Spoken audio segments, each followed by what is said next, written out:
Hello and welcome to Absolute Game Off. Nerd!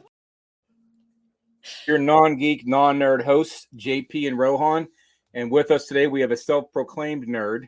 And Rohan, could you please introduce our guest? So today we have Tessa is a nerd. And so JP and I both have heard of Tessa just from the Instagram world of comic books. We've seen her around, seen her on YouTube.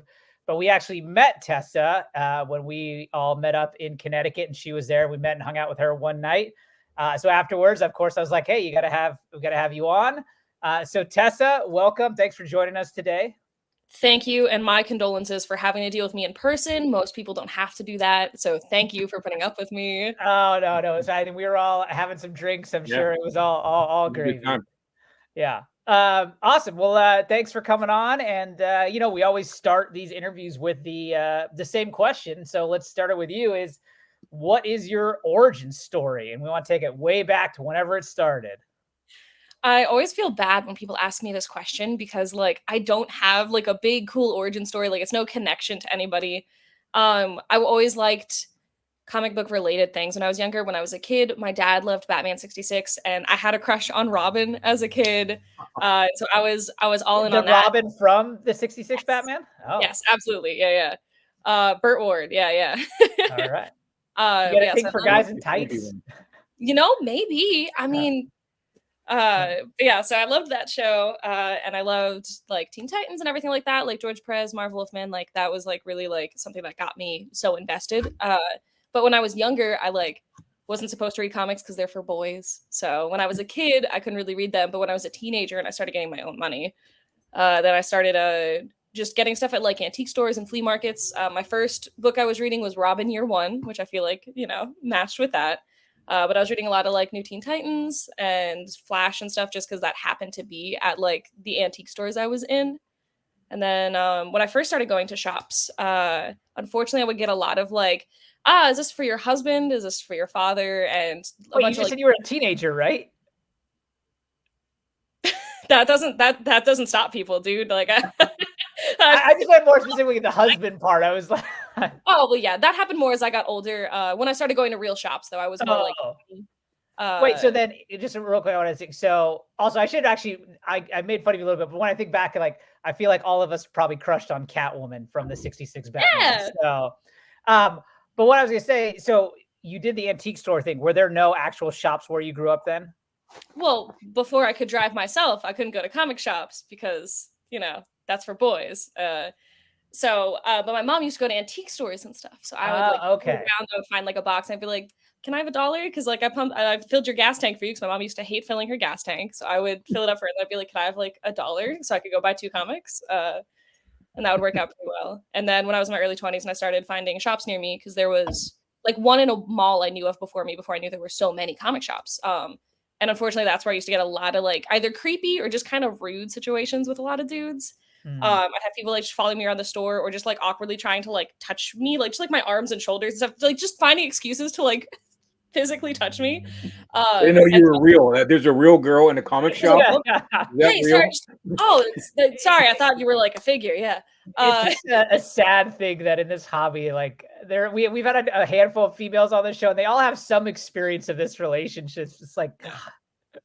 And it was the most annoying part for me personally of just when I would get to the cash register being is this for your husband, your boyfriend, your father, whatever.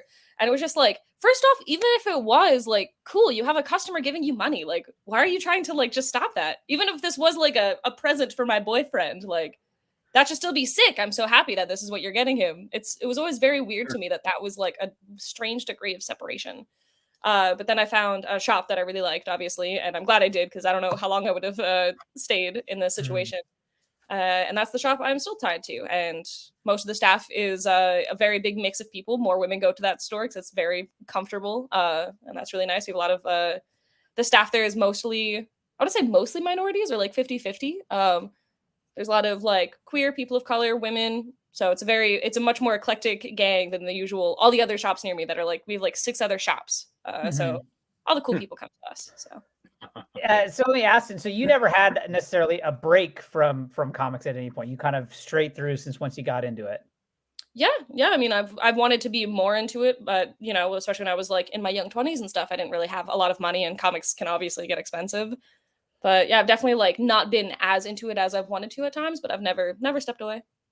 Got it. Got it. And beyond Robin in those early years, what else were and Flash, what else kind of were you into? I feel bad because I was actually never into Flash. He just like was there. So like I would grab Yeah. whatever books I could. This was in like 2013, 2014, but I really fell in love 2014, yeah. I fell in love with Saga, which I feel like everybody did, but that was one of my early indie books. So that really kind of like introduced me to what comics can be more so than just superheroes. And obviously I love superheroes. But Poison Ivy is my favorite character, and she always was, but there just were less Poison Ivy comics to find back then. Whenever I could find her, that was my jam. But I really like Gotham. Gotham Central was a favorite of mine. Still is. I have that behind me somewhere. Speaking of that, I just have to ask real quick: are you by chance watching the Penguin show? I am actually. So my parents are not really nerds, but my dad likes Batman movies, and so I live like about half an hour from them. So every week I've been going to his house, and we watch the Penguin together. Yeah, it's really JP, are cool. you watching it by chance yet? Dude, No, I think I'm loving it. I think it's excellent. I have to add HBO Max to my. You can get Disney, Hulu, and HBO Max now as a set, so I have to add it to it so I can watch it. Okay, yeah, I would recommend it. I'm super enjoying it. So sorry. Did you guys like the Batman movie? Oh yeah, definitely. Yeah, then you have to watch it. I love the Batman movie. My dad's a little less on it, but I love it, and so it's amazing. Wait, are you putting it like above the Nolan trilogy or? Yeah. Oh really? Okay, I wouldn't. Wow. Nolan trilogy for me is the peak, but that's still amazing. I love the Batman though. I mean, it's not that far off for me. I thought it was great. Feels like a comic. Like when I'm reading it, I'm like, oh, I can see this drawn by Clayman in a Tom King story. Or like when it's like the blue and red colors, it's like this is a Lieber Mayhew Detective Comics cover. Like there's so many parts of it that feel so much like a comic book that I feel so, I don't know. I'm so happy it exists. Yeah, and I actually read a cool thread on it talking about like how it's more grounded in realism, how he makes his car and everything's kind of homemade. And it was a really cool, kind of interesting read. So no, I definitely love it. I wish the second one was coming out sooner. So, but I love the Nolan trilogy. That was not me bashing it at all. Yeah. No, for sure. Like my favorite superhero movies are probably like the original Superman movie from like 78, whatever it was. Yeah, and then Christopher Reeves. Now I gotta say, I mean, I'm gonna presume you're a little bit younger than JP and I think that's safe to say. How did you? I mean, even I'm surprised in someone of your age had watched the '66 Batman, B can reference the Christopher Reeves Superman, for example. Like for example, our good buddy you met probably that same time at Connecticut, Colossus Collector. I love he's like him. Yeah, he was like, I've never seen the Christopher Reeves Superman, and we were like, what? So I'm surprised. I'm impressed that you've seen it. So you can't be a nerd and say that without just like bursting into flames. Yeah, I mean, and not to mention, like it is when you consider like when it was made, like when you consider the gold standard of comic book movies, that it is absolutely up there. It's fantastic. Even to this day, like I've watched it recently, it holds up phenomenally. I was gonna say, I think it holds up really well. I will say I understand new viewers maybe getting a little bored in like the first like 10 to 20 minutes when they're on Krypton. But like that's it. Like but then that's only a first time watch. Then afterwards you're still gonna love that stuff. But that movie holds up. Like it's gorgeous. Yeah. I want to go back a little bit. You said the shop you're associated with. What does that mean exactly? I know we talk a little bit about this, but for those that don't know you, what does that mean? So I have been with Cloud City since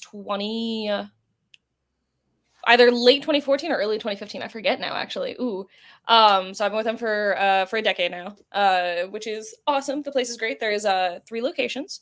When I started there, I was like part-time, and now I've been running the place for a few years.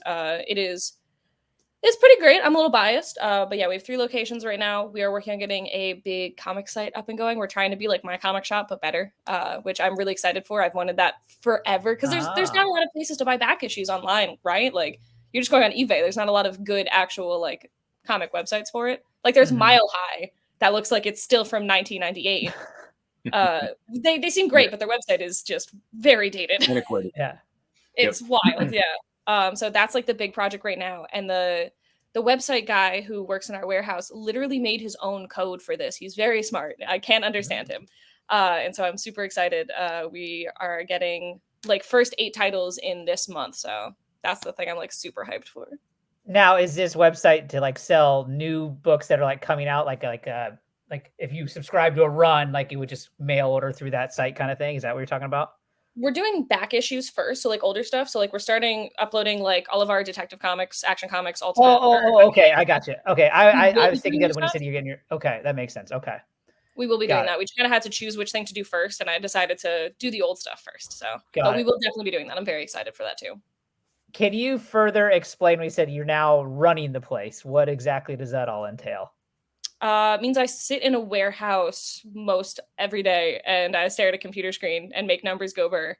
Yeah, I just oversee all the locations. And specifically, comics are like the forte of me because there's no one else at the company who really likes comics. I have like 2 part-timers that like comics, but I have like there's like a TCG expert, so he does like Magic and Pokemon and Yu-Gi-Oh! And then there's someone who specifically specializes in Yu-Gi-Oh! So I have like a bunch of specialists. I have a a video game expert.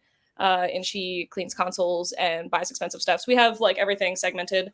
So I do comics. So it's more than just comics. These shops are more than just comics then. Yeah, it's Cloud City Comics and games. So it's video games, board games, and then your TCGs, Warhammer, Dungeons and Dragons. Do you guys do like the in-person tournaments and game nights, things like that there? Okay. Every day, yeah. So in store, we got big Magic tournaments, big Pokemon tournaments, Yu-Gi-Oh! We have pre-releases. We have a bunch of D&D campaigns that people run. People can use our play space for free as long as there's not like another event that takes up the play space. Yeah.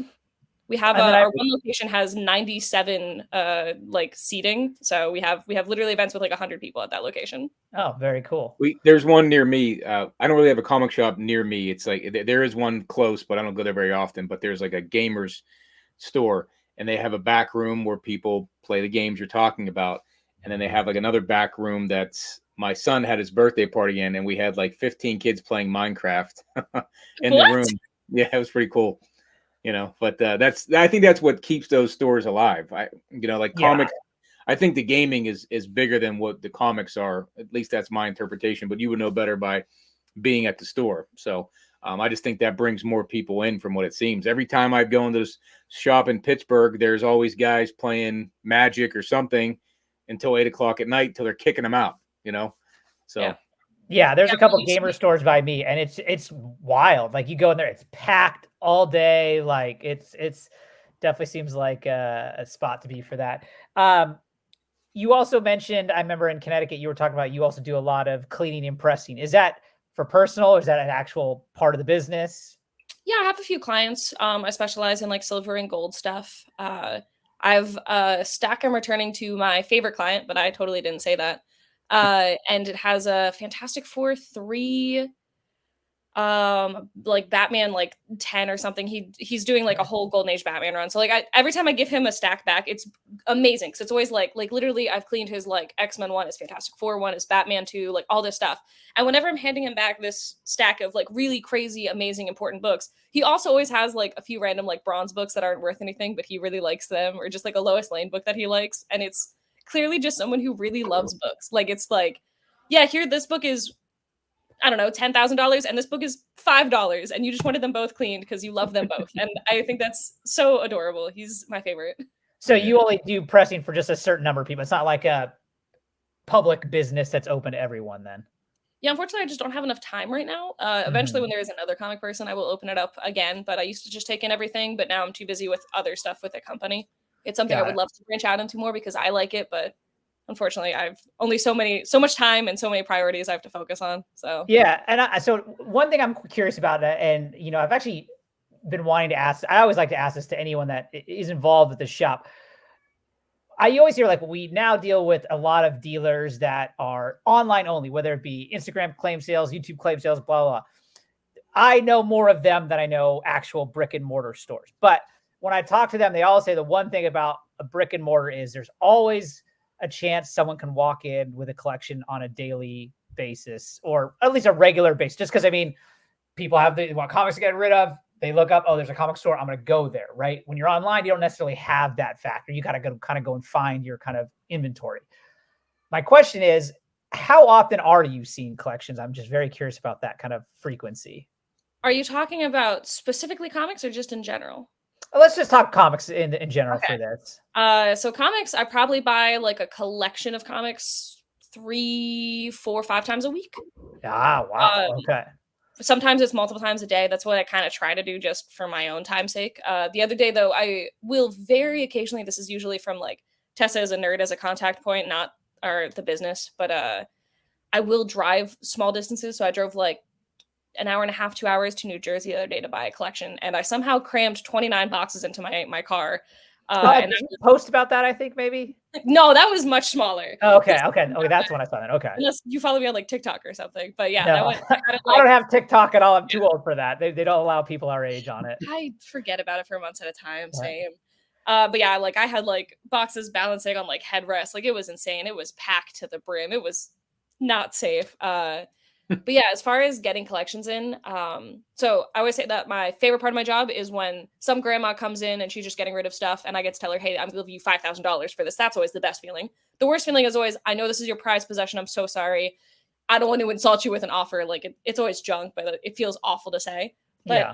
To exactly highlight that situation, someone came in, and this was a few months ago. Someone came in with half of a short box of books, and you know how like books all kind of tumble over when there's only half in a short box. Yep. So like they were not in there well, they were not bagged and boarded, and he also had one, I believe it was only one Digimon card, and he was like, "Yo, I found these books in like my parents' attic. I was gonna throw them away, but I figured I was coming in today anyway, so like I figured, you know, you can have them or give them to someone. They're junk, but I have this Digimon card, and it's $7,000." And I was like, "All right, this Digimon card is worth literally nothing, but we'll give you like $6,000 for the box of comics." It had a Lois Lane one, a Jimmy Olsen one, a first Brainiac, a first Supergirl.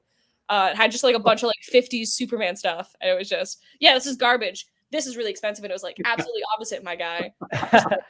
So you don't want this? It's not worth money. Like, no. I'm curious then, when you're doing so many, you don't have a lot of time to go through book by book and price out. Like you kind of probably just kind of make kind of rough estimations. What does your kind of evaluation process look like? No, I mean, I've been doing it for a decade. So like I just look at each book. I do it really fast. I can probably do about a long box in a minute. Oh, maybe okay. 5 if it's like really old stuff or weird stuff. Like there's always going to be, I always put aside a small stack of stuff I have to look up, right? Like I'm not perfect. Either spec stuff or just like really like anything in the last like 5 years. If it's worth a few bucks, I have to look it up because I just don't know modern books as well. Mm-hmm. But Silver Age stuff is kind of like my area of expertise. We get in a lot of that, a lot of bronze. Marvel DC stuff, pretty easy for me. So I just kind of like tie it all up. Every so often, something weird will happen, right? So like I had a collection from a regular who I love. His name is Michael, and he's the sweetest man on the whole planet. And he was trading in a collection, and at the bottom of the long box, underneath everything, so I was just flipping through like this, so I completely missed this. It was a second appearance of Jane Foster. So it was like hundreds of dollars, almost $1,000. So I was like, "Hey, Michael, like, you come by so I can give you some more money. Like, this was underneath anything." And he was like, "Yeah, sick." And so every so often something weird happens, but you know. What I mean, I gotta ask, what's the biggest kind of find that's walked into your door? I think I have a lot of things that are in the same realm. So we bought a big X-Men collection that had X-Men 1 through like 20. Someone walked in with Incredible Hulk 180, 181, and First Miles. So the thing that we really like to do is there are people who clean out houses, right? Like just junkers. Mm-hmm. And we always try to be like, even if they come by the first time and it's literally junk and we'll just throw it away, we'll give them at least like $50 or something. It's, what do I have to give you so that you always come here? Mm-hmm. And it works really well because then cool, even if I give you $50 for stuff I literally just put in the trash, but next time you come in, and I have gotten a first Black Panther that way, an Avengers one, like you keep coming to us, and even if it's literally garbage, I'll give you money. Then they always feel like, well, no matter what, I'll go there. And then obviously if it's worth money, I'll give them more money. But that's definitely smart. I then I always have to follow up this question. Then, if you said paying the grandma $5,000 is the highlight, what is the low end of like, this is the part of the job that you don't love when it comes to writing a comic, besides getting awkward questions from nerdy men? Oh, well, I mean, you know, sometimes when someone comes in with a few 90s Punisher books that are all like $1, like, and I tell them, hey, like, you might have better luck on Facebook Marketplace or Craigslist, like, you know, ask for $20 for your 4 books. Then they either get mad and they'll threaten, or they'll just be, like some people are. They actually threaten. Oh, threaten what? Threaten what? they're like, yo, you're not going to do business in here anymore. We have one guy who was like, stay safe on the streets. I had some guy recently get really mad that I didn't give him my number. So he started calling me slurs and he started threatening me physically. And then he started harassing the store constantly and calling the store. And he kept just like showing up and screaming. So I had to get the police involved with him. That one wasn't great, but she gets some hard dudes. Jeez, that's unfortunate. I mean, I think we've all been in that situation where you go to like a garage sale or something and they have those foil books and they're like, I know what I have here, trust me. And it's just like, you really don't. I feel like being transparent is the best like foil to that, where I get to be like, here, I'm turning around my screen, look, like these sell for $2 plus $5 shipping. Like these are not, and like that always helps of like, I know I like the like scammy car dealer or something. Like I'm not trying to pull one over on you. They're not worth anything. And then I always give people like better alternatives. Like I'm always like, literally try Facebook Marketplace, try Craigslist, try stuff like that. Ask for $50, take the first 20 that comes your way. Like I always try to help them. And I think that makes them realize that we're not trying to just rip them off. Mm-hmm. Yeah. I ran into a situation almost probably about a year and a half ago. Someone posted a bunch of books on Facebook Marketplace. I drove almost an hour and a half to go check out the collection, and it was junk. There was really only one or two good books. One of them was Amazing Spider-Man 61, which was that yellow cover with Gwen Stacy and Spider-Man on the cover.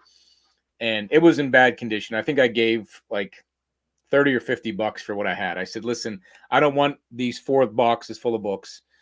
This is all I'll buy. I said, you can sell the rest of them. You might get $50 for the rest. But she had taken me down to the basement where they had other toys. And I said, that's where your money's at. I said, you got G.I. Joe, you have He-Man. I said, I have a friend who will buy this. I'll give him your number. And if you're okay with it. And she said, yeah, sure. I said, these are worth more than what the books are worth. Turns out somebody came after me and saw what was on the pictures and said, he ripped you off. That Spider-Man's worth $150. She called me back, bitched me out. And I was just trying to help her because the books weren't worth that much because it was condition, right? Yeah, it might be. I mean, again, a Superman 1 with just the front page is worth something, but a Spider-Man 61 that's beat up is probably a $20 book, right? So it's not worth $150, and that's where people, they look on eBay and they don't see sold prices, they see what the asking price. And some guy tried to like make me look bad, and I literally like spent an hour and a half with her saying, these are where your money's at. I know you need money for your granddaughter's medical stuff. I said, this is where you're going to get it from, or whatever we were looking at. So, I felt bad because it didn't go down easily as nice as I'd hoped it would. But even in that scenario that you said, JP, where they didn't look at sold prices, even if they did look at sold prices, they still don't connect the dots between. This is a 9.8, dude. Yeah, like exactly. Right, yeah. Like for example, like there's a podcast I love that's a finance related podcast. It's very bro, and at the end of the podcast, they always do like very bro. What does that mean? Like it's very like they're two bros, so there's like it's great. It's not a thing. Don't let him fool you into saying that's a thing. Anyways, they have like a trivia fact at the end of every episode, and it could be trivia about a fact about anything. And one day they were like, "Did you know that Teenage Mutant Ninja Turtles 1 sold for $240,000?" And it was like, so if you have a Teenage Mutant Ninja Turtles 1 comic book in your closet just sitting there, you could have $200K. And it's just like, no.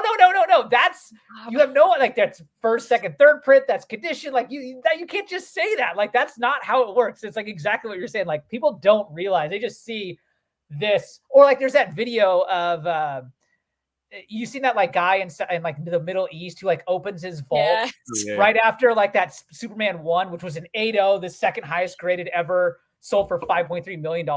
And he's got a he's got my friend, by the way. The Middle Eastern guy? No, the 5.3 million. That was my friend Roy. Yeah, he okay. So. That's very cool. But like that's my point. It's like a repro cover, so it's got an NG grade, and he's like $5.3 million right there, and it's like, no, bro, like sorry. I feel like people listening to that podcast too, like they're gonna pull out like the IDW #1 of TMNT, be like, whoa, yeah, and exactly. Another thing that happened, I went to there's a comic book store in Monroeville outside of Pittsburgh called Phantom of the Attic, and West Coast Avengers was just there. He went to, there's like 2 locations, and I was there back visiting home, and I went to Phantom of the Attic, and this woman came in with the collection, and she had X-Men 1 from 1990, but she had looked up X-Men 1 from 63 and she thought she had thousands. And I was like, this is a 90s book. It's a different one. But she had them all listed on a piece of paper and had values next to them all. When she didn't get the money from the comic book store. And I'm like, I said, I'll look. Me. Yeah. Yeah, I was like, I'll go down and look at them for you. And then I looked, I'm like, yeah, this is why, and explain it to her. And that's where you have to, the comic book owner can look less car salesman when they explain that stuff. Like you said, show them the screen, but even then people still are jerks. So, and explaining like sold listings versus not sold listings definitely helps, because people are like, no, this is what this goes for. And I'm like, no, I could list this online for $400. Yeah. That does not mean that this is worth $400. I can ask whatever I want. Yes. Yep. 100%. Yeah. But going along to the condition thing, so my best friend, none of my friends in real life like know anything about comics. I don't like comics. But they try to be like, engaged with my content. They're nice. And so I posted my X-Men 1, my 60s X-Men 1, the original one. And my best friend was like, I bet that's worth at least $3, knowing that it's like a, $4 or $5 grand book. And someone commented and they were like, actually, I've seen this book, even with a bunch of tears, go for like $80. Like, condition matters, but like it could be $80. I'm like, what are you talking about? Like, one page of this book goes for $400. Like, but they were just like, actually, I know better because this is like $80, even with tears. I was like, okay, whatever. Yeah, they're trying. So these are your friends that just they're not in, like, they don't come vid you at the comic book store at all or anything. Like, he's a Warhammer guy, so he goes there for a different reason. But see, even that, like, even nerds can understand. Like, I wouldn't get the value of a Warhammer, but I can. Oh, okay, I can get it. And at least understand. He was excited when I got the book. He was looking and he was like, "Whoa, this is so like he's interested." But that's why he was just dorkily like, "Oh, I bet this is $4" to make a joke. And some random person on the internet was like, "Yeah, buddy, you don't know anything." And it was like, "This was wow, you have no idea." You know nothing. Yeah.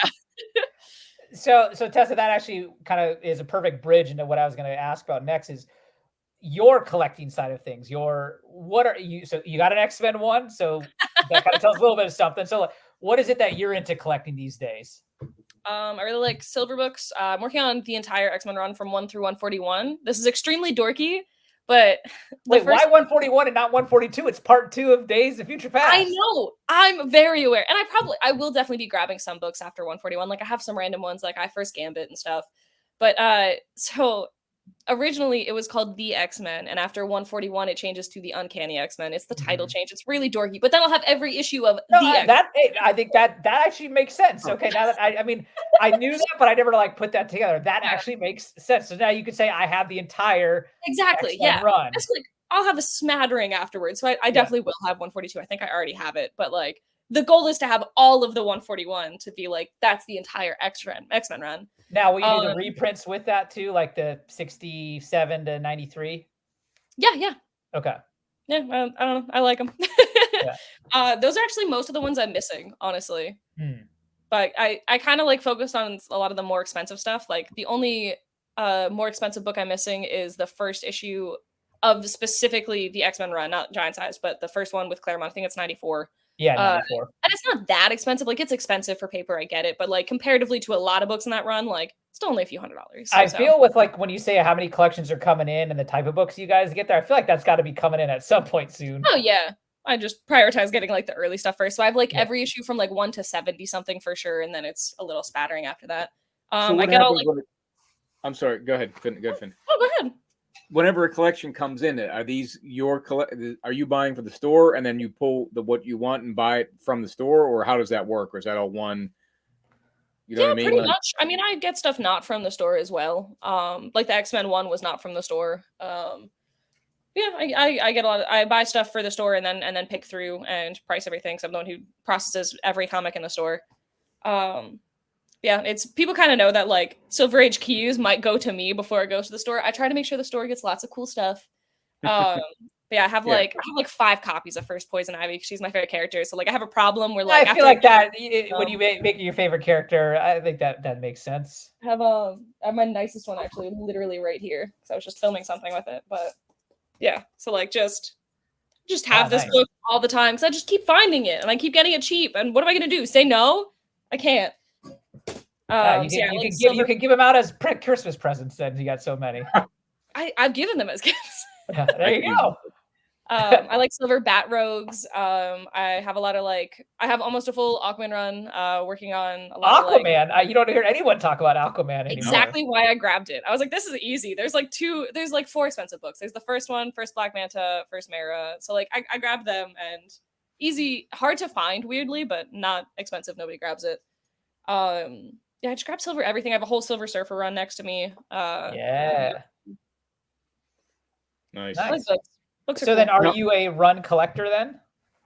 There's some like little like completionist goblin aspect of my brain that just loves seeing like a whole chunk of a run together. I do get a lot of just specific keys because like Batman, right? Like I'm never going to have every issue of Batman. If I focus just on that, sure, but I'm not going to. So like I just kind of get like a lot of like keys that I like. I think I'm probably a key collector first, but if it makes sense, I'll get a whole run. So like Aquaman, cool. I like these 4 keys, and at that point, the rest of the run is worth less than all those keys. That's easy. So yeah, it's a little bit of everything. I'm not very good at being a specialized collector. I get stuff because it's a cool cover. I get stuff because I like the story. I get stuff because it's a key. Like I'm not good at picking one thing. And I think that's my problem because I sell a lot on eBay from times. I don't do much on Facebook or Facebook Marketplace or IG. But when I'm on there looking to sell stuff, I'll see something cool. And I'm like, oh, I need that. Now, it's only $10. Then I'm like, oh, I need that too. And then next thing you know, you got $100 and stuff that I need to store somewhere now. And it just the rabbit hole keeps going down that. And it's fun to do that, but I kind of find myself recently saying I'm not gonna get this because I don't need it, but I'd like to have it. Space weird is a stuff. problem. But yeah, and I like to show off all my books. If I could have them all displayed, which try to have as many as I can. And then I hate putting them in a box because then I forget it's there. Yeah, I know. And I know, Rohan, you do the same thing where like, especially at cons, like I love to get people sketches. Like that's my favorite thing. I get a lot of like original art because I know we both are just kind of like keys are a little expensive at cons, but that's they're a little overpriced usually. Yeah, I mean, in all reality, like it is amazing when you think about like the artists that go there and it's like, yeah, for $100 you can get a sweet, or even some I even got for $50. And it's like, yeah, I'll absolutely have Walt Simonson draw a sketch in my book for $50. Like you can get an Adam Hughes sketch for I think $80. Like it was 100 at Terrificon. Okay, I've seen it in the past. Maybe it's up now. Yeah, that was from like 2 years ago. But even that, I was like, he's as big as he was. I was expecting it to be a lot more. So when I walked up and just asked, like his wife who kind of was doing the business side, I was like, how much for the sketch? He was like $100. Like, oh, getting in line right now. Every sketch I've gotten was under $100 with the exception of Ben Templesmith because he's my friend and there was some other stuff happening. So it was like, no, buddy, I'm paying for the fancy version. Like, okay, some money for the kiddies. But I get a lot of pages and stuff too. I'm friends with a few creators. So like, that's like a fun way to support them and get cool art. So that's like my jam. So are these creators, or sorry, go ahead, JP. I was gonna say, the guy who was there, Milton, the Manimal. I love him now. Yes, those guys were at those guys are super cool, but they were at the show at Terrificon and they had an artist with them who was like phenomenal. And I kind of regret not getting a sketch from him. And they were kind of expensive, but it was like, I forget the name of the artist. I'll have to share him I'm on IG. I'm following him on IG. But he was super good. Like almost like Finch and Platt in that regard, like that type of look. And I can't remember the name, but he would look really like he could draw anything. Turtles. I thought it was going to be Zavala, but now I don't know who it is. Maybe it was, but he's kind of looked like a surfer guy in a sense, kind of like wavy-ish blonde hair. Oh, the artist is a surfer. The artist was not. I thought you were saying he's a Silver Surfer guy. I was like, all right, my kind of guy. Then you're like, wavy hair. No. I'll find a name and I'll share it with you. But that's one I wish I would have got at Terrificon. Yeah, because that'd have been cool. But I didn't do much of that. I actually got a couple autographs from Adam. I got one from Adam Hughes, and he only wanted $5 for the autograph. And I gave him a 10. He goes, "Let me get you your $5 change." And I was like, I had more books I could have given him to sign. I should have just said, "Here, sign them both for $10." Yeah. And I'm waiting for him to give me $5 like an idiot. Like I was like, "Yes, thank you for my $5 back." I should have like, "Yeah, just sign this one too." But on that note, Tessa, I know we met you at Terrificon, and then you were also just recently out here. I know met up with a bunch of the guys from there at Rose City. So do you find yourself hitting up a lot of cons then throughout the year? Yeah, I go to about 2 a month. With the exception of with the exception of October, like this, like con season's basically over for me. Like I have New York Comic Con, and then I have like a few local shows for vending. So I guess October I only have one. But yeah, other than that, yeah, I think I've done like 16 or so this year. Wow. Okay. So, but you're not vending at a lot of these. You only do vending at local shows. Well, I usually pay employees to vend because I hate vending personally. Okay. So, like, I are you guys setting up a booth at New York Comic Con then? No, they're doing we're just doing local shows right now. I'm not trying to do big shows until the website is fleshed out, so that'll be like Q3 next year. And then I'll start going to big ones because then at that point it's like cool, we can have a small booth and just pass out flyers of check out this website, but otherwise it's not worth it. Okay. So you're just going to these cons for the fun? I mean, I either get free tickets for being a store and there's like retailer meetings and aspects like that, or I get paid to go for content. Like I've gotten to do stuff with like Image and Boom before, which is nice. Yeah, like I almost always the only cons I've paid for this year where I paid for myself at Terrificon and I paid for Rose City. Okay. And Rose City was because it was kind of a secret. I was just going there to visit a friend. And so, you know, but yeah, everything else has just been I get tickets for stuff and sometimes travel. So cool. Very cool. Very fun. What were you gonna say, JP? I was gonna say, do you do the Happy Valley show? Happy Valley Con? Oh, I've heard of it, but I've never even been to it. Okay, that's over at State College. So that's not probably like probably 2 hours, maybe 2 hours from you, maybe less. Okay. But they actually had. I don't mean traveling to cons. Yeah, it's a close one, so it's not too bad. They had he was at Terrificon as well. Who did the 9/11 Spider-Man book? There was a couple artists that did that book. You talking about Scott Hanna? Scott Hanna was there. Yeah, he was at Terrificon. Yeah. Yeah, he lives right near me. He was at Happy Valley Con too, and so was Clayton Crane. Okay. So they get pretty big names there. So. Plus it's closer. Yeah. So talk to us. I know you said you do make a lot of content. What type of, for those that don't know you, what is the content you're making, putting out there, that kind of thing? I feel like it's kind of honestly like a smattering. Like obviously 99% of it is related to comics. Sometimes it's showing off cool old comics. Sometimes it's talking about the stories in new comics. I have you said this is coming out. Cool. So this should be out by now. I have a video that theoretically just came out, which is the stuff I want to do, which is going into the stories of like historical. See, we're time traveling here on the podcast. Yeah. I have the script like 97% done probably. So I'm filming hopefully in 2 days. But yeah, I have there's a bunch of stuff I want to do over like the history of comics and like controversial comics and stuff like that. So I'm doing one about Supergirl that I'm very excited about. Yeah, that's the one I really want to put out, like higher quality content. And now that there are more employees at the company, I can kind of like not work so hard there and I can devote more time to that, which I've really wanted to do for a long time. So is the content you're making for the store or is it for you? Just me. I tried really hard to like be divorced from cloud social media, honestly, because I know I would just end up working 24/7 and I just don't want to do that. I have a social media manager and they do a crazy amazing job with everything. We just set up like a nice little area so we can start putting up like short form media at the warehouse and it's going to be sick. Nice. But very no cool. Hands, not me. No. Someone else do it. Talk to me more about, I mean, you said you got a whole script, so this seems like some fancy work you're doing here. Yeah, I've wanted to do like more in-depth things for like a very long time. But I work a lot.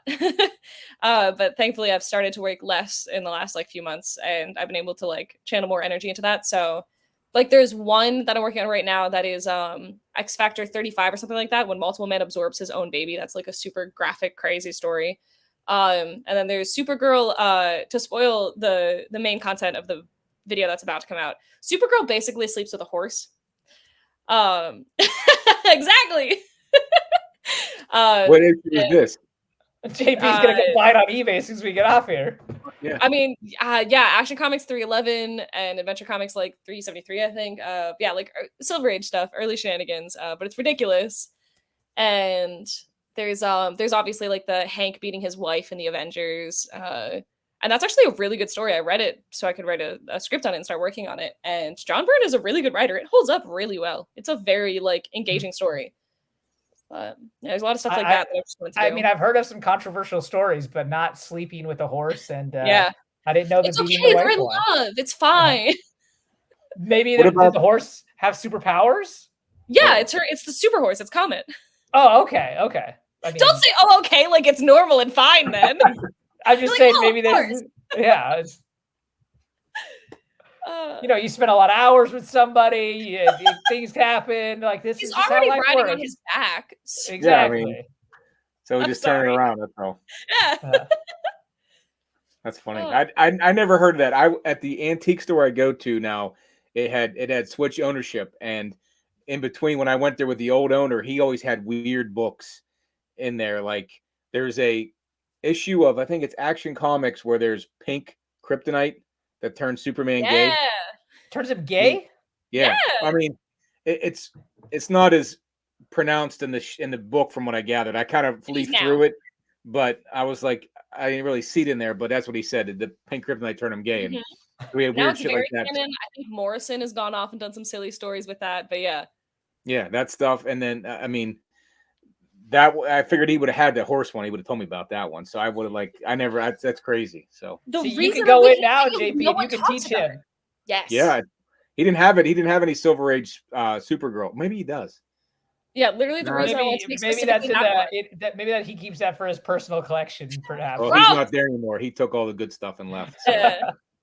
But yeah, that's the reason I wanted to make that one. So I was like, this story is so insane. I've literally never heard anyone talk about it. Like the more I read it, I was like, what the fuck? Like, Wait, now Yeah. since we're on the subject here, like, is it just like alluded to, or is it like she Holy falls crap. in love with the horse. They have a relationship. They're dating. So I'm just assuming that as two consenting adults that are dating and are having a romantic relationship, he turns into a human sometimes, I guess. But like then he's cursed back to horse form. It's weird. They definitely have a little bit of like like Emma Frost, like the whole mind sex thing. There's definitely some of that shenanigans I think going on. Does every part of him turn back to the horse, or just certain things stay?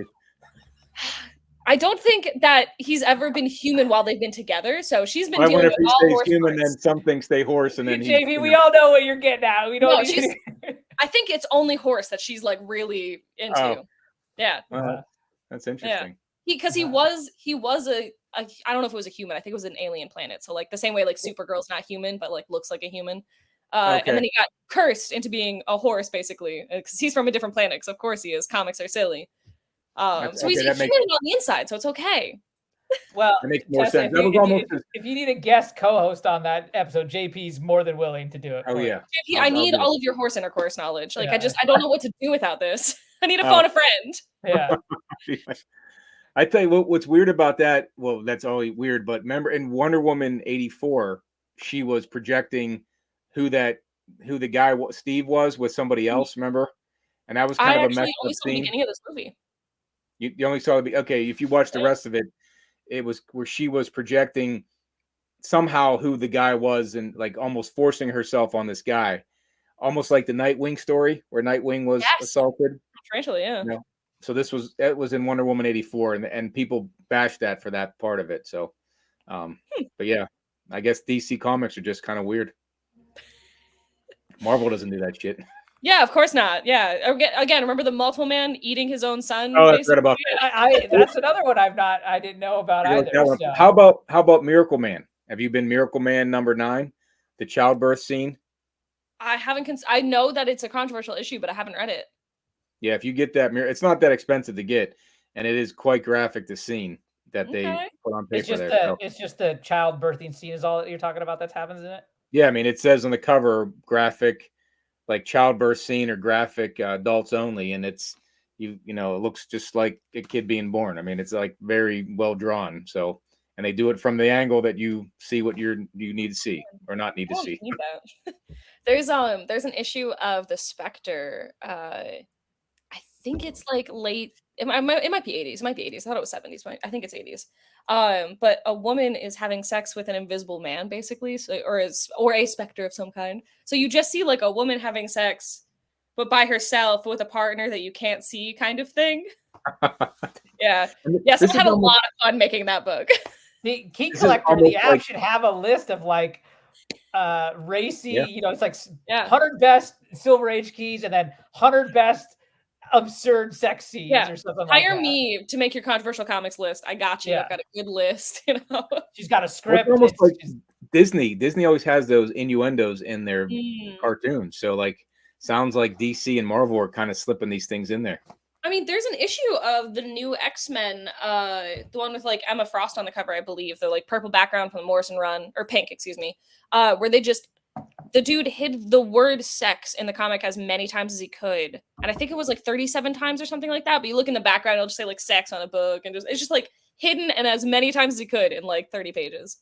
Yeah, I mean, you just got to imagine like people love to just fuck with people like that, right? That one's funny. Like that one I can imagine doing, being like, what? So I don't know if this is true, but this is widely what goes around. But do you know why Power Girl is so well endowed in the chest area?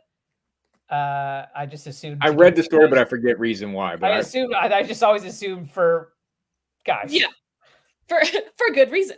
So the person who created her, if you look at her first appearances, like, sure, like they're there, but they look much more like normal, like human body size. And apparently, again, this could be wrong. I've just heard this widespread around, but the artist was like, the editors here, like, no one ever pays attention to me. No one pays attention to my work. Like, no one is actually like, it doesn't even matter. So just every issue, he just made them a little bigger to see how long he could get away with it. And it took like 14 issues or something, but every issue he was just like, fine, I'm going to prove they don't even pay attention to me. And he just made them absurd. Well, now he's got people's attention. Yeah. Oh, yeah. Like, petty but hilarious. I'm kind of here for it. Yeah, that's... I mean, like I know like Todd McFarlane like does like a little Felix the cat that he hides and things like that. This is obviously a whole different level though. Or the like little spiders and it's how many is on each. Yeah. That's so cute. I love those. Yeah, those are kind of cool facts. But yeah, this is a whole nother level. So I look forward to these videos. You had me on. Were you like, yeah, Tessa's gonna bring up really strange comments? Yeah. What else you got? What else is in the bag? Oh no, you can't put me on the spot like that. I mean, there is, I mean, the Superman, so I don't know if you know, but like there's a bunch of kryptonite that make you do different things. So like green is obviously just like the weakness, red makes him evil or whatever. But yeah, the pink gay one is always a really big one. I didn't even know that. I mean, I didn't know that one either. So yeah, there's gold, which I think makes him powerless. I might be wrong on that one. I know there is gold. But yeah, there's like a whole little, like, there's a collection of how many kryptonites there are. Which I never knew there was any other. Well, maybe it was the red. I'm sure I feel like we all know the red one. We've heard. Yeah, everyone's seen Smallville. Yeah. I did not see Smallville. I assumed you had, to be honest with you, as soon as I said that. But I saw the Superman 3, where Richard Pryor was supposed to make the kryptonite, and he forgot an element, or he added something to it, and it made Superman mean. That's when Superman fought himself. That was like the coolest scene in that movie. That was Superman 3 with Richard Pryor. Yeah, I don't know. Yeah. So that was a cool ass scene, and he just beat himself up. But that's the only other kryptonite I knew of, and that was just because they messed it up. I didn't realize there was all those colors till that guy just told me about the pink one. And I thought that was a joke. So now there's more colors. As far as controversial comics, there's so I actually think it's a really great thing that it got made. It's controversial, but I think it's a very good thing because like they used to give out a lot of comics to like spread awareness for like drugs and stuff like that for kids. And there was one that was to try and like make kids be aware that like, hey, sexual harassment is a thing. Like if an adult does these things to you, like you should let a safe adult know, kind of thing. And so like I think it was actually a really good cause because it was using Spider-Man, and it's like, look, even a hero can experience like weird things. So I thought it was really like poignant and awesome. But there is an issue where Spider-Man gets diddled, and like that's a thing. In the ASM run? No, it's again like one of those handout things. Okay. It's like, yeah, so it's like I'll find which comic it is, but yeah, he it's like his friend, and I think what actually happens is one of his friends that obviously you've never seen before this issue, because that's how that works. He pulls him into his room and he's like, "Hey, dude, like look at this," and he like takes off his pants. It's like, "Your turn, dude. Like let's look." And so Spider-Man is telling some kid like, "Yeah, remember, speak to an adult if someone makes you feel weird," which again, that's really good, and I'm glad that's a good message, but it's a very interesting little issue. Yeah. Peter is asked to show his little Parker, and I just think that Peter shows his Peter. Yeah. I wonder if that was in Spidey Super Stories. Remember those little Electric Company books that were cheesy back then? That'd have been a good place to put that in. Gosh, yeah. But that off that subject, and I don't know how to transition from that to this subject. So this will be a bad transition. So I apologize for that in advance. But when we were at Terrificon, we were talking about McFarlane, which we just Mhm. brought up about the spiders in the background of Felix the Cat. But you had said stuff that he does for charity purposes that no one really knows about. Something that he did whenever kids come into shows to get autographs, he doesn't charge, or he spends a lot more time with the kids, Oh, he's like just a Make a sweetheart. Wish. He Yeah, doesn't and I don't think charge. people He know that doesn't. about He him. doesn't charge for the first 2 autographs at shows in general. Yeah, But he sorry? he does something you said about for the kids, or something like Make a Wish or something like that he's done that I don't think enough people know about. He's kind of quiet about it, and I thought that was pretty telling of him, because I think people get the wrong impression of him, more so of Liefeld, but I don't think McFarlane gets as much of those, that good publicity.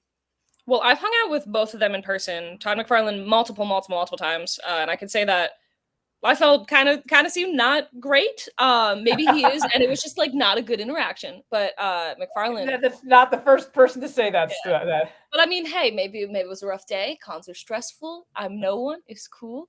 But McFarlane, every time I've interacted with him, um, I like his work just fine, but I was never a fan. Like I never liked Spawn or anything, so I didn't hate him, but I was never like, oh wow, Tom McFarlane. But now I'm a fan because he's just a darling. So not this last San Diego Comic Con, but the one previous, I was working with him a lot. And God, he's just really nice to people. So first off, I like saying the whole like within the first like 5 minutes of meeting him, he was talking to me about his butthole. His butthole, did you say? Yeah.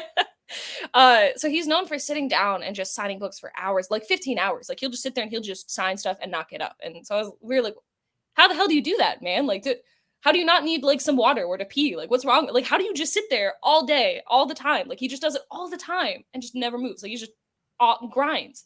And he was like, if you don't worry about your top hole, you don't worry about your bottom hole. You don't put anything in, nothing comes out. You can grind. I was like, okay, Todd, like whatever. And people like literally like people will give him like Soylent or something and be like, please consume something, Todd.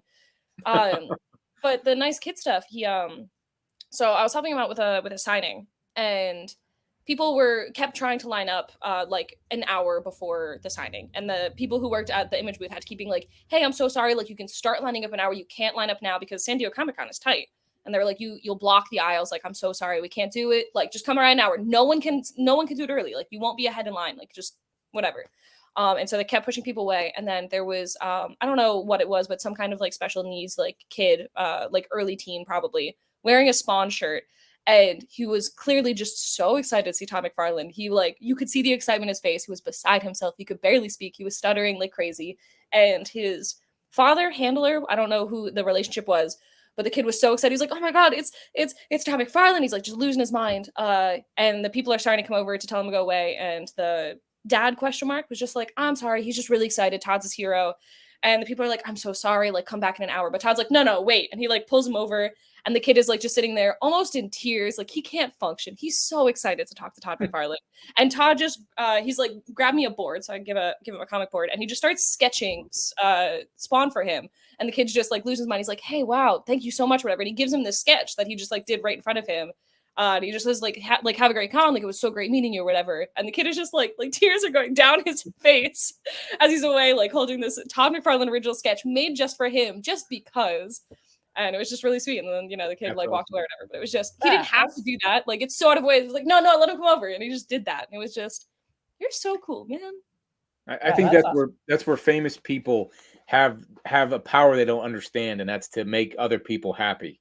And I think that's the coolest thing. He also uses his like leverage in a very good way. Like he helps people get into the industry all the time. And he also just like listens to everyone. Like this was like a year or two ago, granted, but people were like, nobody can read Spawn because there's no way to actually like there's no trades in print. There's no way to consume this. Like they would just have to go back and grab every issue. Like there's over 300 issues of Spawn. Like that's not viable. And he was like, you're right. And ever since then, there's been like compendiums, and the trades are always in stock from distributors to buy. So like whenever anyone discusses anything with him, he listens. Nice. Yeah, I'm curious now, since we're kind of talking, do you guys ever have signings at the shops you're at? I don't know if you know like Comic Tom, Fire Guy Ryan, like that kind of stuff. Obviously being a YouTube comic book show, I've heard of Comic Tom. Okay, well, yeah, I've done cons to like help them out. They're my friends. Ryan is my best friend, so he comes up here all the time to hang out, and I go over there to help them out with stuff or whatever. But Ryan has come up here and they wrote Crashdown. And so Ryan did a Crashdown signing at one of the stores like a month or two ago. And he'll be here again next month. He's up here all the time. So that's the only one. I wanted to use him as my first signing because like if I mess up, then it's Ryan. It doesn't matter. It's my friend. So I was like, come here and let me figure out how to do it. So if I look like an idiot, it's with you. But Philip Kennedy Johnson is a pal. And so he's going to be coming up soon. We've been texting, trying to figure out a date. So he's going to come up soon. Yeah, I have a few people that'll definitely be coming up later this year and in the new year. But I've only had one so far. I used Ryan as my test dummy. Got it. So I mean, you've talked about your website. You talked about this. Like, what other like, what are you hoping for the kind of future of yourself, the shop, all of that? Well, once we get to store 6, we're going to start looking out of state, so that we can kind of grow more. And wait, you have 5 then now? I'm at 3 right now. Okay. Maybe a 4th store next year. We'll see. But yeah, so always looking for places and opportunities. But once we get to 6, that'll be the one outside of states because a bunch of like tax stuff changes when you get to that amount of stores anyway. So kind of just 2 birds, 1 stone situation. So that's when we'll start looking out of state stuff, and then just slowly grow there. I'm cautiously extremely optimistic for the website. I think that's going to be great. I'm hoping to work with a bunch of like influencers and stuff too. So if you guys want to, get a little box to open, let me know. But I'm very, very excited for that. As far as my stuff, I've gotten to work with Image and Boom a lot this year and Mad Cave, which is really cool. I really like that. Wait, what do you mean? You said you worked with them. What does that entail? Or are you allowed? As far as, If you're allowed to. Okay. Yeah, they just send me stuff basically, or they'll give me like tickets to stuff, ask me to make content for stuff, which is nice. I would definitely like to open that up to more publishers. Like, obviously, I would love to work for Marvel or DC and make content for them at some point. That would be amazing. Yeah. Great. But like Vault even or Distillery, like I would love to do more with Dark Horse. But I like books. I like talking about books. I like getting to meet with creators and help out people at booths. Like my favorite art rep, Kinetic, has a bunch of really cool people like Tulo Tay and John Pearson, a bunch of people I love, Becky Cloonan. And so I'm helping them out for a bit at New York Comic Con. So I like just getting like involved in a bunch of different facets of this industry. Like I feel like it's already a niche hobby and there's so many niche subsets of it. And I just think that's so, right? Like there's so many different things to like in comics. Like maybe you're some person who just collects original art, or you just like vintage back issues and keys, or you only read new books. Like there's so many different things here. And I love it. I do want to ask real quick. You talk about when we get to a 6th store. So I think a lot of times when we think about this hobby, a lot of people think about the brick and mortar has become kind of a dying thing as things are on IG, YouTube, and all these other avenues are available. So you're someone that does believe then in the brick and mortar then, obviously. Yeah. So I think a lot of people whose nerd stores close, they're not business people who run a nerd store. They're nerds who run a nerd store. And that's a lot harder. That makes a lot. I totally get what you mean there. And so I think that definitely makes things a lot harder. Also, it's very stereotypical of this kind of industry to just kind of like pay minimum wage, maybe have a manager you pay a little bit more. Where I live, minimum wage is $7.25, which is insane. And the minimum that I pay anyone is $15 an hour, and that's for like just cash register junkies. So we try to make it a very great place to work. We have unlimited paid time off. And so like we try to just make it a really cool place. Once there's like, I think it's 50 employees, we'll be able to do free healthcare, which will be great for all full-time people.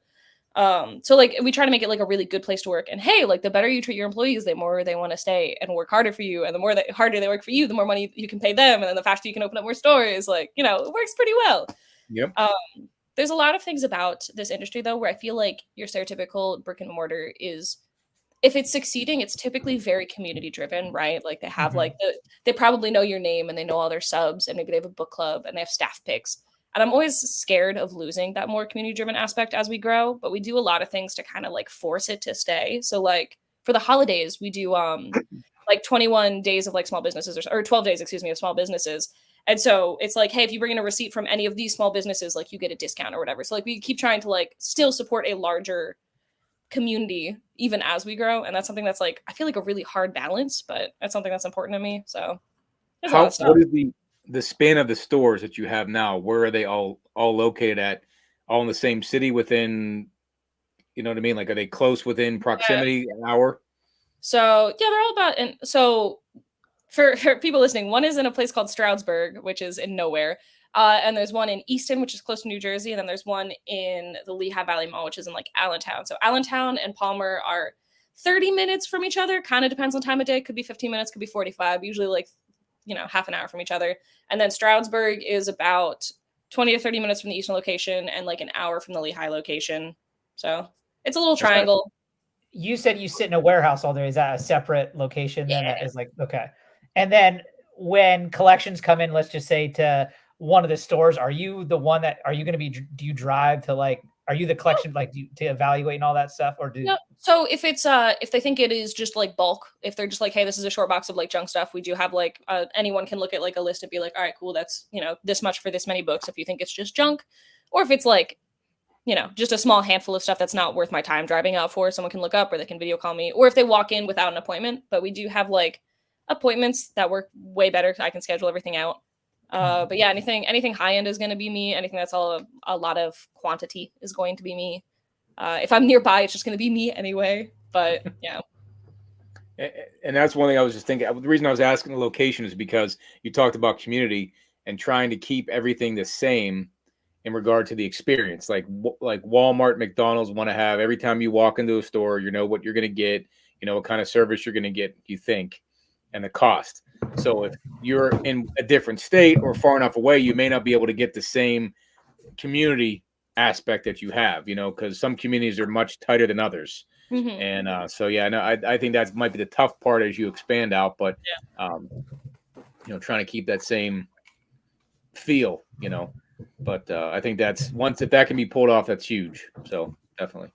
We have a store Discord, both for staff, and then we have like a separate one that's public. And I think that definitely helps, where we have different channels in there. So like, say you only like Magic the Gathering and Dungeons and Dragons, you can only have those two channels on and you can chat to those people. Or, if you want all of them on, cool. Obviously there's a comics one. And I feel like that definitely helps too, of just being able to, at any point, like, you don't have friends who like Pathfinder, cool. There's a channel right here. You can just chat to anyone. And that definitely helps, I think. Yeah, I'm a big fan of the Discord app. So I think that's a cool component to the store for sure. Yeah, it's also something that we do where like it helps drive it as a community with us, because we like to be like Discord knows first. So we tell them about any big updates first. If there's like a new store or a remodel or a sale, like Discord always knows first. And we'll also have like sales where like either like a Discord person get an extra discount, or like if whenever we do free comic book day sales or any kind of sales, like comic subs always get a higher discount than everyone else. So if the store is 30% off, they get 40% off kind of thing. So nice. It's very much like, if you're like one of us, yeah, you get exclusive stuff. Nice. Do you guys do the store exclusive thing? Not yet, but it's something I am hopeful to do. I'm going to see if Crashdown will do any trade exclusives or something. So I would love to have Ryan's book, be our first one. You seem to have the connection there, so maybe you make that happen. I'm friends with all of them. Like Ben is a big close buddy. I love him.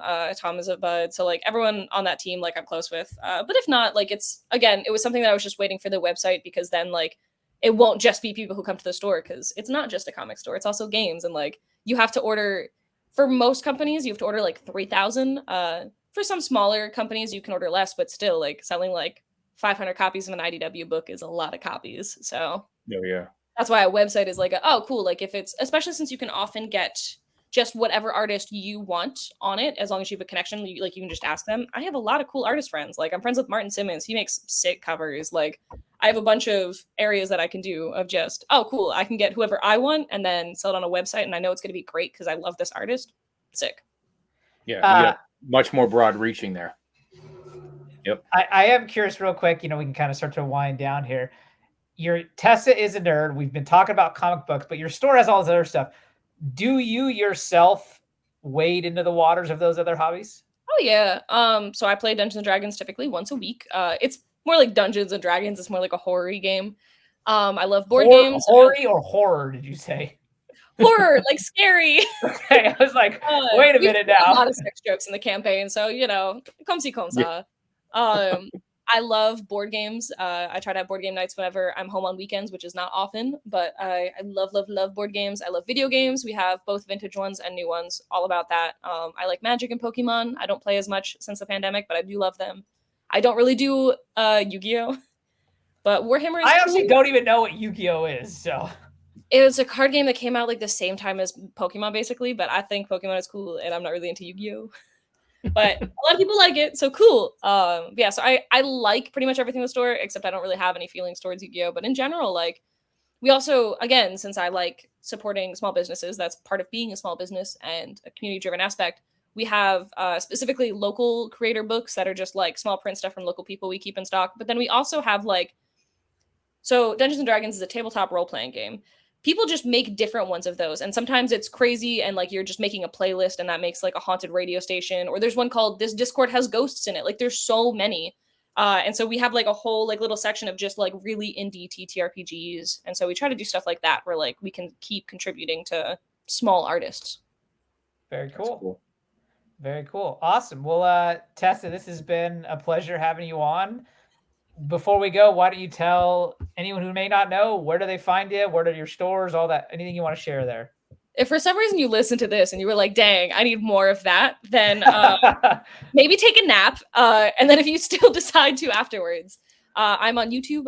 Tessa is a nerd. On Instagram, Tessa is a nerd with a period in between each word. So Tessa period is period nerd.